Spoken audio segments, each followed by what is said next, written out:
Hey there, and thanks so much for listening. If you've been lurking in any of the wedding Facebook groups, or you've ever had a chat with a newly married couple, or if you've ever even slightly paid attention to your family or friends' weddings, you'll already know how some guests will not RSVP and just show up on the wedding day and then be surprised when people can't cater for them. Or they're late with their RSVP and they get upset when they're told that the final numbers have already been given to the venue and paid for. Or, what I think might be the most infuriating of all, they RSVP yes, love to come and celebrate your relationship, let's party. Then they'll not show up with no explanation, as in ever. They never speak to the couple again. Isn't that bizarre? Doesn't that just absolutely blow your mind? According to brides.com, the average wedding guest list has around 15 to 20% of guests who RSVP, they're not attending, can't make it, so sorry. So 15 to 20%. So if you've got a 100-person guest list, for example, this would mean 15 to 20 people are not going to show up. So you don't need to add them to your numbers for food, drinks, table decorations. And when you really think about table decorations, you can imagine that each table for your reception may have linen. So tablecloth, napkin, plates, glassware, cutlery, centrepieces, table numbers, candles, floral display. It could be the whole lot. And if we're talking a full wedding, so not a micro wedding or a drinks and nibbles celebration, this cost could easily be around $150 per person or $3,000 that you could save on your wedding if you can get those RSVPs back in time. That's a big if, and therein lies the rub, my friend. It's quite distressing, but also super common for your guests to not RSVP for many different reasons. But today, you'll learn the 4 main reasons that your fam and friends won't RSVP to your wedding on time, plus what to do about it to be proactive and with a little luck, easily save yourself around $3,000 on your wedding. Let's get stuck into it. Unbridely is a community of pro-wedding vendors who believe in freedom and integrity in weddings, giving you options, solutions, tips and tricks to create the experience and memories that you and your fiancé really want and deserve. Because we believe that weddings are a team sport. With how-tos, stories and interviews with recently married couples, we find out what went right and what they'd change if they could go back and do it all over again. I'm Camille, and welcome to the Unbridely podcast. I already know what you're thinking. This won't happen to me. There's no way that my family or friends would be as rude to leave me hanging as to whether or not they're going to come to our wedding. While I don't like to be the bearer of bad news, I absolutely love saving engaged couples, just like you, hours of your precious time and smoothing the way for you. This is one of those instances. I know you don't think it's likely, but I can hand on heart assure you, my friend, that around 8 out of 10 of my couples, so with my celebrant hat on now, have to chase up more than just a handful of their guests. It is so fucking annoying. Why do these people that apparently love you and your fiancé make you work extra hard just to find out if you need to cater for them? Here are the 4 main reasons why your guests won't RSVP to your wedding on time. Number 1 is under the bracket of confusion. Wedding etiquette and everyday life have always been quite separate from each other. What we expect to happen on a wedding day or in the lead up generally adheres to some pretty old and strict etiquette standards. And I challenge you to come up with more events than you can count on one hand where you've had to RSVP. So it's quite possible that it's the only event that this guest has ever had to RSVP for. Or they come from families or cultures where RSVPs are not required. So in some cultures, it's simply assumed that everyone will be there and you just need to cater for them. Or they don't know what RSVP means. It sounds stupid, ridiculous, possibly careless, But there are absolutely some people who don't know or realise what RSVP even means, which, in case you're taking notes, RSVP is an initialism derived from the French phrase "Répondez s'il vous plaît," literally meaning respond if you please, or just please respond, to require confirmation of the invitation and whether or not you're going to be showing up. The second main reason is your guest is waiting. They might need to make a big decision, or they're waiting on another party to be able to make that decision. So thinking babysitter, they're trying to arrange travel, maybe time off work. Maybe they can't quite afford a new outfit, so they're waiting to see if some things fall into place before they can work that out. There could be a lot of reasons that someone might need to wait until they can make a decision. And if you're not planning a wedding, 3 months sounds like a long way away. I know it's not to you, but it could be to your guest. Or they don't really want to come and they think that they're avoiding conflict. According to a realsimple.com post from 2019 titled "The Real Reason We Don't RSVP to Invites, According to Experts," Tina Gilbertson, a psychotherapist and author of Constructive Wallowing, says, and I'll quote from the article now, "There's more going on behind the scenes here than pure laziness or forgetfulness. Some people just aren't wired to RSVP. While this shouldn't be an excuse, it's an interesting explanation. They may have real trouble making decisions or commitments. They could also be trying to avoid conflict by failing to RSVP because for them, it's easier to ignore an invite than to actively decline it. It's a misguided attempt to protect the person from hearing the word no," Gilbertson says. I'm going to pop the link in the show notes to that article so you can have a read of the rest if you like. But, it might be interesting, but quite frankly, it's no fucking help to you, is it?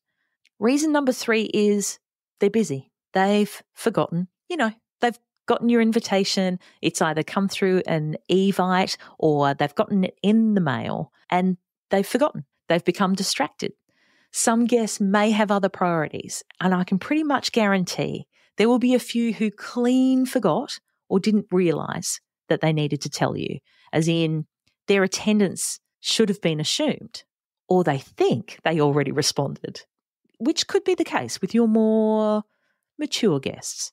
Reason number 4 is their invitation got lost, and there's no accounting for that one. Sometimes it just happens. So they're the 4 main reasons why I think you may not get a response from every single one of your guests to your wedding invitation. I'd love to now share how you can get these answers back from your guests before it starts costing you money and stress. For a full rundown of the strategies for timely wedding RSVPs, I'll put the link in the show notes of the Unbridled blog post titled "RSVP or Bring a Sandwich: 5 Smart Secrets for Timely Wedding Invitation Replies." So this is how, with a little planning, a little bit of prep work, we can encourage more of your guests to RSVP to you for sure, but before the date, on time. So the top ways that I recommend that you get timely RSVPs from your guests are, number 1, and it's in the prep work. Of course it's in the prep work. Everything's in the prep work. You're going to need a system that works for you first. Are you going to be a spreadsheet person? Are you going to have a planning binder? Are you going to use a wedding website? Hint, that's what I'd recommend. How are you going to keep records of dietary preferences and allergies and things like that? Kids, who's bringing kids? Are you having kids? You need somewhere that you can put all of this information, collate it, and also be able to share it with your vendors. So, things like table settings, seating charts, things along those lines. You need to be able to share this information as well. And that's why I think the likes of websites.com is so brilliant with making this happen for you, keeping it as streamlined as possible and not having you duplicate this information or, worse still, type it into another system. The second way is to set a clear RSVP deadline. So include a deadline for RSVPs in the wedding invitation and make it clear that responses are needed by that date. This will help your guests understand the importance of responding promptly. And the very next question that most couples ask is, what date should I put as my RSVP?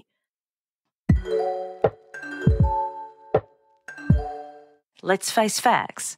You've always been the planner and the organizer. And your fiancé's eyes glaze over a little when you start talking about the details of your wedding day. But you really need someone to share this all with, to bounce ideas off, and someone who's not going to ruin the surprises, but also be supportive and maybe even offer a different perspective. So when you're needing to get a second opinion about your bridesmaid, your in-laws, or your first dance song, Unbridely Couples is your safe space. Unbridely hosts a private Facebook community where modern engaged couples can share ideas, chat, and solve problems, and generally just get freaking excited about their wedding. We also have a curated list of experienced wedding vendor professionals in there to offer suggestions and tips, insight into how to get the most out of your big day. But with no unsolicited DMs or pushy sales tactics, it's just not what Unbridely is about. So you can search for the Unbridely Couples group on Facebook or just click on the link in the show notes. I'll see you in there. So RSVP dates vary, as in how far out from your wedding date should you be requiring your guests to get back to you. You'll need to work out your specific RSVP date with information from a lot of different sources. So your venue and or your caterer, hire or rental business, florist, if you're thinking about, the decorations, for example, if you're going to have 15 to 20 less guests at your wedding, you don't want to have those last 2 extra tables. So you don't want to be paying for the cutlery, the linens, the decor hire, centrepieces, etc. You want to know when these contributing vendors require your final numbers and or payment. Then you need to give yourself a buffer. You know that you'll have a percentage of guests who won't RSVP by your deadline. So you've got to allow enough time to follow up with them. Now, if you're working full-time, and depending on the size of your guest list, a week to follow up those late RSVPs might be pretty hectic. So take this into consideration as well when you're setting your RSVP date. Give yourself time and space. Now, the third way to encourage timely responses is to make it easy. Provide your guests with all the information they need to make a decision, including, obviously, the date of your wedding, the time it commences, the location of the wedding. So if you've got the ceremony in one spot and the reception in another spot, this might also factor in to their decision-making, as well as any travel or accommodation information. So the easier it is for your guests to respond, the more likely they are to get back to you on time. The fourth way is to offer multiple ways to RSVP.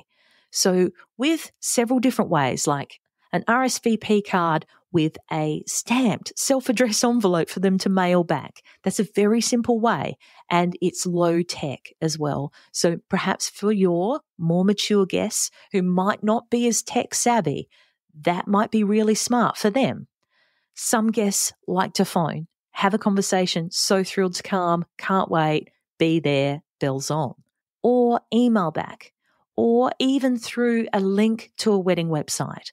Just make sure to provide super clear instructions for each method, and also please make sure that the RSVP deadline, that date that you've got, that final line in the sand, is the same across every channel.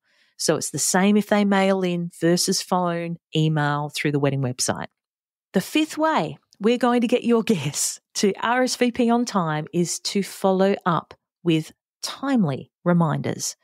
So what we want to do is send out a reminder 1 to 2 weeks before the RSVP deadline to remind your guests to respond. This can be done through email, phone, or text message, something immediate. It's a way to put a little flag up on your guest's radar saying, hey, in case you forgot, you've still got to do this. And this is when using a wedding website with automated reminder emails is worth its weight in gold.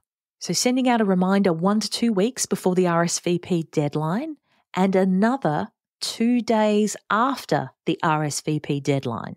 So the preemptive week before, text or email. Personally, I think having something with a date stamp is really smart. You've got it in writing. It's something that can sit in their inbox or on their phone, and even if they open it and then go, I'll get back to that, it's there, it's physical. Whereas a phone call, some people don't write stuff down, So I feel like you've got a better chance if it's in a text or an email. And what you're going to be saying is something along the lines of, hi, friend or family, I hope you're well. Our wedding is fast approaching and we are so excited to hopefully celebrate with you. Just a reminder that our RSVP date is whatever the date is, and we must have replies back by this date.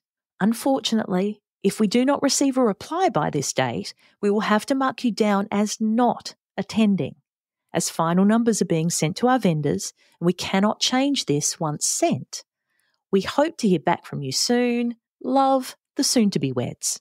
Now, there's a few things happening there. First of all, it's keeping it light. It's really just raising a hand going, hey, remember this? It's important to us. We hope it's important to you. So this is a really smart way to hopefully get the attention of your family and friends and prompt them into making a decision, getting back to you as soon as possible. Failing this working, then we've got this little message that I would encourage you to send 2 days after the RSVP date. Hey, family or friend, our RSVP date was whatever your date is, and we've got to give our final numbers to our vendors by tomorrow at the latest. Unfortunately, if we do not receive a reply by tomorrow, we'll have to mark you down as not attending, and we're unable to change this once sent. We hope to hear back from you soon. Love, the soon-to-be-weds. This helps to keep you front of mind. It helps keep conversation light as well, saying, understand if you've had things on, but these are the consequences.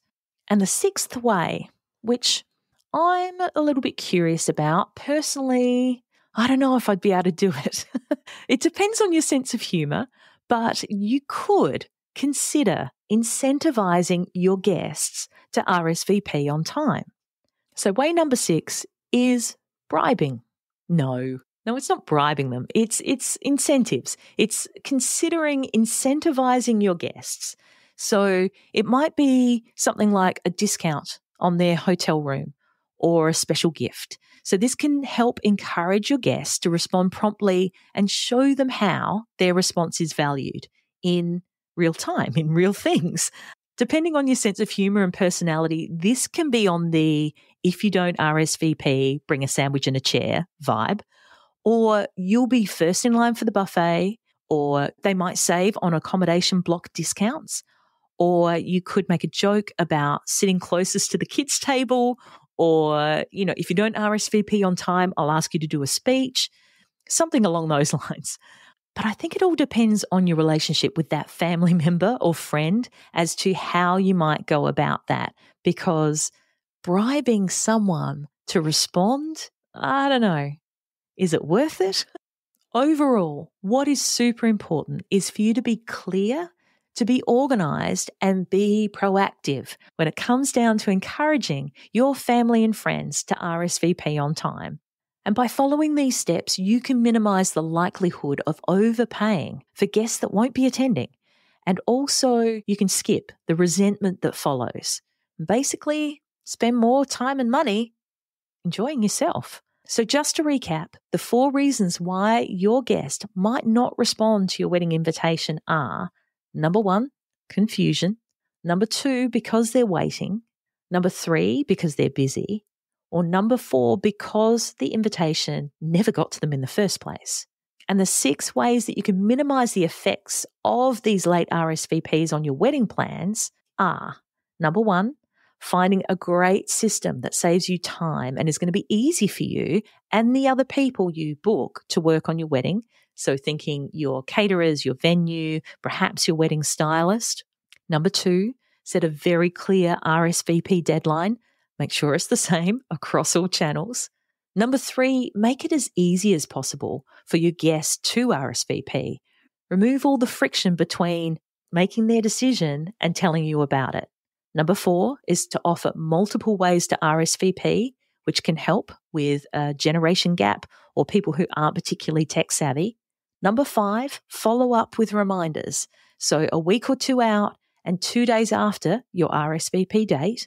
And number 6, perhaps consider incentives. Consider giving something to your guests who RSVP on time.